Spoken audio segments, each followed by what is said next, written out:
오늘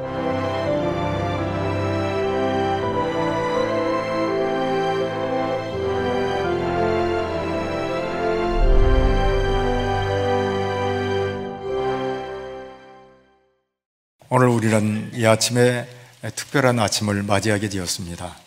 2024년도 전반기 학습 세례 입교식을 거행하는 주일입니다. 어린아이가 가정에서 태어나면 기쁨이고 소망이듯이 교회에서 세례 교인이 있다는 것은 기쁨이요 소망입니다. 세례의 의미는 씻을 새 예도래자입니다. 씻는 예식입니다. 무엇을 씻는 것인가? 나의 죄를 씻는 것입니다. 인간의 죄는 그 어떤 것으로 씻을 수가 없습니다. 사람이 몸이 더러우면 우리는 샤워하고 그리고 세정제로 우리 몸을 깨끗하게 합니다. 머리를 감으면 샴푸로 우리는 머리를 깨끗하게 할 수가 있습니다. 죄는 그 어떤 것으로도 깨끗하게 할 수가 없습니다. 우리의 죄는 예수님의 십자가의 보혈의 피로만 깨끗하게 됩니다. 그런데 그 십자가의 보혈을 믿는 믿음의 사람에게만 이 은혜가 임하게 됩니다. 그런데 이 믿음 자체도 사실은 하나님께서 택함받은 백성에게 주시는 하나님의 은혜입니다. 아무나 예수를 믿는 게 아니고 아무나 세례를 받는 게 아니고 아무나 이렇게 믿음으로 사는 게 아니라는 사실입니다. 하나님께 선택받고 그리고 하나님께 믿음을 선물로 받은 은혜 받은 사람만이 예수를 믿게 되고 진리 가운데 거하고 교회를 이루게 된다는 사실입니다. 세례를 받으면 주님과 연합됩니다. 주님과 연합된 사람에게 있어야 할 것이 뭔가, 그리고 주님과 연합된 사람이 추구해야 할 것이 뭔가, 주님과 연합된 사람에게 나와야 할 것은 그의 생각과 사상과 신앙이 주님과 같아야 된다는 사실입니다. 주님이 생각하시는 것, 주님의 사상, 주님의 신앙이 오늘 우리에게서 이렇게 연결되어서 나와야 되는 겁니다. 예수를 잘 믿는다고 말하면 그 사람은 주님을 닮았다 이렇게 말합니다. 예수를 잘 믿는 사람에게는 주님이 드러나고 진리가 드러난다는 사실입니다. 군인이 언제 멋있게 보이는가? 나라를 지킬 때입니다. 그 사람은 정말 군인이라고 말하고 믿음직하다고 말을 합니다. 누가 예수 믿는 사람으로서 하나님께 영광이 되는가? 주님이 드러나고 주님의 영광이 될 때 그게 바로 주님께 영광이 되는 것입니다. 여러분, 주님과 우리와의 관계를, 교회와 주님과의 관계, 그리고 이 관계를 남편과 아내의 관계로 말해줍니다. 남편이 아내를 사랑할 때 목숨 걸고 사랑하고 아내는 남편에게 절대적으로 복종하는 것을 말해주는데, 우리 주님께서 교회를 위해서 그렇게 목숨을 주셨고 그리고 교회는 절대적으로 주님께 복종해야 될 것을 말씀해 주십니다. 남편은 아내를 위해서 목숨 걸고 사랑해야 됩니다. 또한 아내는 절대적으로 남편에게 복종해야 될 것을 우리에게 가르쳐 주십니다. 이게 에베소 5장 22절에서 25절에 나오는데 우리 같이 한번 읽어보겠습니다. 아내들이여 자기 남편에게 복종하기를 죽게 하듯 하라. 이는 남편이 아내의 머리됨이 그리스도께서 교회의 머리됨과 같음이니 그가 바로 몸의 구주시니라. 그러므로 교회가 그리스도에게 하듯 아내들도 범사에 자기 남편에게 복종할지니라. 남편들아 아내 사랑하기를 그리스도께서 교회를 사랑하시고 그 교회를 위하여 자신을 주심같이 하라. 아멘. 여기 보면 주님께서 목숨 걸고 교회를 사랑하신 것을 우리에게 말씀해 주십니다. 교회는 목숨 걸고 주님께 절대적으로 복종해야 됩니다. 지난주일 우리는 예수님께서 나는 포도나무라 그렇게 말씀한 나는 참 포도나무라는 제목으로 함께 은혜를 받았습니다. 나는 포도나무요 너희는 가지라. 그가 내 안에 내가 그 안에 거하면 사람이 열매를 많이 맺나니 나를 떠나서는 너희가 아무것도 할 수 없다. 이렇게 말씀해 주십니다. 예수님을 떠난 신자는 아무것도 할 수가 없습니다. 주님 안에 거하지 않으면 마치 끊어진 가지처럼 밖에 버리워서 마르면 불에 태울 뿐이라고 말해 줍니다. 주님 안에 거하지 않으면, 주님과 연결되지 않으면 주님의 생명과 연결되지 않기 때문에 주님의 생명을 잃어버린 것이다 라고 말해 줍니다. 믿는 자의 살 길은 오직 주님에게서 얻으며 주님의 생명이 우리 안에서 역사하여서 그것이 우리 안에 자라서 열매를 맺게 되는 것을 말씀해 주십니다. 성도는 시간의 흐름 속에서 매 순간 성장하고 열매를 맺습니다. 이걸 다른 말로 말하면 예수 믿는 신자는 이 세상에서, 이 땅에서 성장하고 열매를 맺는다는 사실입니다. 그렇기 때문에 나이가 들수록, 신앙의 연조가 깊어질수록 영적으로 바뀌게 된다는 사실입니다. 어떻게 하면 주님과 함께 살며, 어떻게 하면 진리를 바로 알고, 어떻게 하면 주님을 잘 섬기며, 어떻게 하면 주님의 몸된 교회를 잘 이루어갈까, 여기에 온 심혈을 기울이게 되는 겁니다. 영적 생명은 주님 안에 머무를 때만이 이것이 우리에게 효력을 나타내고, 그리고 그 하나님의 은혜를 누리게 되는 겁니다. 그리스도를 떠나는 순간 주님과 연결이 끊어지기 때문에 생명의 근원에서 끊어지고 말게 되는 겁니다. 우리는 예수님의 12제자 중에 처음부터 제자가 아닌 가룟 유다를 압니다. 처음부터 아니었기 때문에 처음에는 열정적으로 따르고 일하고 그러기 때문에 예수님의 제자인 것처럼 보였지만, 그러나 결코 처음부터 아니었기 때문에 결국은 그가 주님을 배반하고 떠난 것을 알 수가 있습니다. 여러분, 열매는 누가 맺는가? 주님께 붙어 있어야 되는 겁니다. 생명을 잃어버리고 주님에게서 끊어지면 아무런 열매를 맺을 수 없기 때문에 무익한 존재가 되어 불에 사르게 되는 겁니다. 한평생 애쓰고 힘써 세운 내 인생이 마치 불에 타서 재가 되어 마치 지푸라기나 나무처럼 나무에 불에 타 없어지고, 그리고 무의미하고 부끄럽게 된다는 사실입니다. 우리는 그러기 때문에 주님 안에 거하고 주님께 붙어서 주님의 그 자양분을 공급받아서 살아가는 데 힘써야 되는 겁니다. 우리가 열매를 많이 맺으면 두 가지가 있는데, 하나는 하나님께서 영광을 받으시고 사람들이 우리를 볼 때 주님의 제자인 것, 예수 믿는 신자인 것을 알게 된다라고 말해줍니다. 하나님과 예수님 사이에 이루어진 이 사랑의 이 긴밀성, 그러니까 하나님의 사랑은 예수님의 사랑인데, 예수님의 사랑은 어디서 시작되냐면 하나님의 사랑에서 시작이라는 것입니다. 모든 사랑의 시작은 하나님이십니다. 하나님께서 아들 예수님을 사랑하심으로 이렇게 사랑이 연결되는 걸 우리에게 가르쳐 주십니다. 예수님의 그 사랑이 우리를 사랑하시고, 예수님 우리로 하여금 예수님의 사랑 안에 거하라고 말씀해 주십니다. 그렇다면 하나님의 사랑은 어떤 사랑인가? 어떤 사랑을 하나님의 사랑이라고 말하는가? 이럴 때에 예수님께서 이렇게 말씀하세요. 나도 너희를 사랑하였으니 나의 사랑 안에 거하라, 이렇게 말합니다.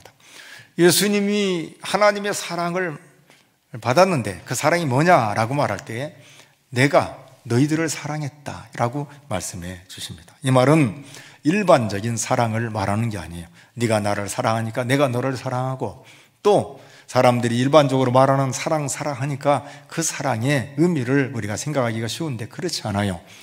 예수님, 하나님의 사랑은 특별하고 독특한 사랑인 것을 우리에게 가르쳐 주십니다. 여기 하나님의 사랑이 독특하다, 특별하다라는 의미가 뭐냐라고 말할 때에, 하나님의 사랑이 뭐냐면 죄인된 우리를, 여러분, 죄를 진 인간이 결국은 가져오는 결과는 뭐냐면 죽음이에요. 영원한 진노, 지옥불이라 이 말이죠. 근데 하나님의 사랑은 죄를 진 인간을 구원하는 사랑이라 이 말입니다. 그런데 이걸 누가 아냐면 예수님이 알아요. 예수님이 뭘 아냐면 하나님의 뜻을 알아요. 하나님의 뜻이 뭐냐면 내 아버지, 예수님의 아버지 하나님이 뭘 원하냐면 죄인된 인간을 구원하는 이것을 이 아들이 알아요. 그게 하나님의 뜻인데, 이걸 알고 예수님께서 자원해서 자기를 우리를 위해서 목숨을 내놓는 사랑을 말해 주는 겁니다. 여러분, 예수님께서 아버지의 뜻을 알아요. 하나님 아버지의 뜻을 알고는 예수님이 자원해서 우리를 위해서 목숨을 내놓으신 거라, 이 말이에요. 이게 하나님의 아들을 사랑하는 것이고 아들의 사랑이 우리에게 임한 것을 우리에게 가르쳐 주십니다. 이 사랑은 시간 속에 이루어진 사랑이 아니라 시간이 허용되지 않는, 시간이 없는 세계에서 이루어진 거예요. 이 사랑은 지상에서 이루어진 게 아니라 천상에서부터 이루어진 사랑이라 이 말입니다. 그렇기 때문에 이건 인간에게서 나올 수가 없어요. 하나님에게만 있는 사랑이라 이 말입니다. 그러므로 이 사랑은 변함이 없어요. 이 사랑은 무한합니다. 이 사랑은 우리에게 연결돼서 끊임없이 생명을 공급해 주고 우리에게 영생을 주고 소망을 주는 이 사랑이라 이 말입니다. 여러분, 하나님의 사랑이 예수님에게 연결돼서 예수님의 사랑이 우리에게까지 오는 이런 하나님의 사랑, 예수님의 사랑, 그리고 우리에게 연결되는 이 사랑이 결국은 생명으로 연결되는 거라 이 말입니다. 로마서 5장 8절에 오면 하나님의 사랑이 어떤 사랑인가에 대해서 우리 가르쳐 주는데, 우리 같이 한번 읽어보겠습니다. 우리가 아직 죄인 되었을 때에 그리스도께서 우리를 위하여 죽으심으로 하나님께서 우리에 대한 자기의 사랑을 확증하셨느니라. 아멘. 여러분, 하나님의 사랑은 우리를 사랑해서 독생자를 죽게까지 하는 그런 사랑이라고 말씀해 주십니다. 그 주님이 우리를 위해서 십자가에 못 박혀 죽으셨어요. 그런데 그 주님이 우리에게 이렇게 말합니다. 주님의 사랑 안에 거하라고 말씀해 주십니다. 여러분, 우리는 국가를 위해서 죽은 사람을 애국자라고 말해요. 주군을 위해서 죽은 사람을 충성된 자라고 말을 합니다. 우리나라의 5,000년 역사에 유명한, 정말 모든 사람들이 공감하는 유명한 사람 두 사람 들라고 하면, 첫째는 누구예요? 말하지 맙시다. 제가 먼저 말할게요. 첫째는 홍동필, 두 번째는 오늘 대표기도한 고원석 장로. 장로님 맞죠? 오늘 둘이는 맞이한다고 해야 해요. 맞습니다. 그죠? 고마워요. 자, 그런데 우리 둘이는 맞지만 여러분들은 공감해요, 안 해요? 안 해요. 솔직히 말합시다. 아니라고. 일부 예배 때도 아니라고 했어요. 모두가 아는 두 사람은 누구예요? 첫 번째 누구예요? 이순신. 이순신이 뭐라고 그랬어요? 아직도 우리에게는 12척의 배가 있습니다. 그 다음 또 뭐라고 말했죠? 죽을 때 내 죽음을 알리지 마라. 아우, 어때요? 영웅이죠? 대단한 사람이죠. 두 번째 누구예요? 세종대왕. 한글을 창제한 세종대왕. 나머지는 기억도 없어요. 잘 보십시오. 역사도 알아요. 사람들이 알아요. 하나님은 우리가 정말 예수를 믿음으로 열매가 있는지 없는지를 알아요, 몰라요? 잘 아시죠? 잘 알죠. 자, 그런데 이순신, 세종대왕보다 더 위대한 사람들이 누군 줄 아세요? 예수님의 사람이에요. 왜 그래요? 이순신, 세종대왕 죽었지만 사람을 살리지는 못해요. 그런데 하나님의 사랑이 예수님의 사랑으로, 예수님의 사랑이 우리에게, 이 사랑이 어떤 사랑이냐면 사람을 살리는 거예요. 주님의 사랑은 사람을 살리는 거예요. 생명에 이르게 하는 거고 영생을 얻게 하는 거고 영원한 하나님 나라에 들어가게 하는 거라 이 말입니다. 교회가 이 생명으로 움직이는 거예요. 예수 믿는 신자가 이 생명, 이 하나님의 사랑으로 움직이는 거라 이 말입니다. 여러분, 이 사랑에 의해서 열매는 아주 소중한 거예요. 사람을 살리는 거예요. 오늘 일부 예배 때도 같은 직장 동료를 전도해서, 그리고 그렇게 잘 인도해서 세례를 받게 했습니다. 열매죠. 근데 이분이 얼마나 그 전도원 사람을 위해서 애를 쓰는지 정말 부단히 노력해요. 그리고 그 사람이 학습을 받고 세례에 임하는데 오늘 일부 예배 때 눈물을 줄줄 흘려요. 이 세례받는 분이 눈물을 줄줄 흘리고 내가 믿음이 무언가를 알고 기독교가 뭔가를 알고 예수님이 어떤 분이라는 이 엄청난 고백을 이분에게서 나온 거예요. 오늘 이 젊은이도 마찬가지입니다. 학교에서 정말 주님을 알지 못하는 같은 클래스메이트인데 주 앞에 인도합니다. 학습을 받고 세례에 임하게 돼요. 이 젊은이를 위해서 수고한 분들이 계셔요. 특별히 우리 권사님 중에는 1대1로 정말 성경을 가르치고 어쨌든 예수님을 알게 하기 위해서 노력한 그 일이 있었습니다. 맞지요? 네. 여러분, 이렇게 사랑은 무엇으로 열매를 맺겠냐면 생명, 사람을 살리는 거예요. 이걸 우리에게 가르쳐 주십니다. 사랑하는 성도 여러분, 모든 사람들은 죽음 앞에 벌벌 떱니다. 그런데 예수님은 우리를 살리기 위해서 자원해서 이 땅에 오신 겁니다. 교회는 그 주님의 사랑으로 또 다른 사람을 살리고 또 다른 사람을 살리고 살리는 거예요. 우리로 이 사랑 안에 거하라고 말씀해 주십니다. 예수 믿는 신자의 사랑이 무엇인가를 우리에게 가르쳐 주십니다. 우리는 그럴 만한 능력이 없습니다. 우리는 무능한 사람입니다. 그럼에도 불구하고 그 주님의 사랑 안에 거할 때 우리도 그 사랑으로 우리가 나아가게 될 수 있음을 가르쳐 주십니다. 구절을 우리 한번 다시 한번 읽겠습니다. 아버지께서 나를 사랑하신 것 같이 나도 너희를 사랑하였으니 나의 사랑 안에 거하라. 아멘. 자, 두 번째, 주님의 사랑은 하나님의 계명을 지킴으로 이루어진 사랑이다. 이렇게 말해줍니다. 이게 10절인데 우리 같이 한번 읽어보겠습니다. 내가 아버지의 계명을 지켜 그의 사랑 안에 거하는 것 같이 너희도 내 계명을 지키면 내 사랑 안에 거하리라. 아멘. 예수님의 사랑이 어떻게 이루어졌냐면 예수님은 철저하게 하나님 말씀을 지켰어요. 예수님 하나님 말씀을 한 번도 어긴 적이 없어요. 그대로 지킵니다. 한순간도 곁길로 가거나 아니면 자기가 하고 싶은 얘기를 한 적이 없어요. 철저하게 예수님은 하나님이 원하는 그리고 하나님의 말씀대로 그대로 순종하신 분이 누구냐면 예수님이에요. 이 말은 사랑과 순종은 뗄래야 뗄 수 없어요. 사랑하면 순종하게 돼 있어요. 사랑하는 사람은 순종하는 거예요. 순종하는 사람은 진짜 사랑하는 사람입니다. 예수님이 하나님을 사랑하기 때문에 아버지 하나님을 사랑하기 때문에 뭘 하냐면 계명을 지켜요. 계명을 하나님 말씀을 철저하게 지켰어요. 예수님을 사랑하는 사람은 주님의 말씀대로 사는 사람입니다. 그렇기 때문에 주의를 거룩하게 지키고 예배를 소중하게 여기고 말씀과 기도로 살 뿐만 아니라 가정을 믿음으로 세우는 거예요.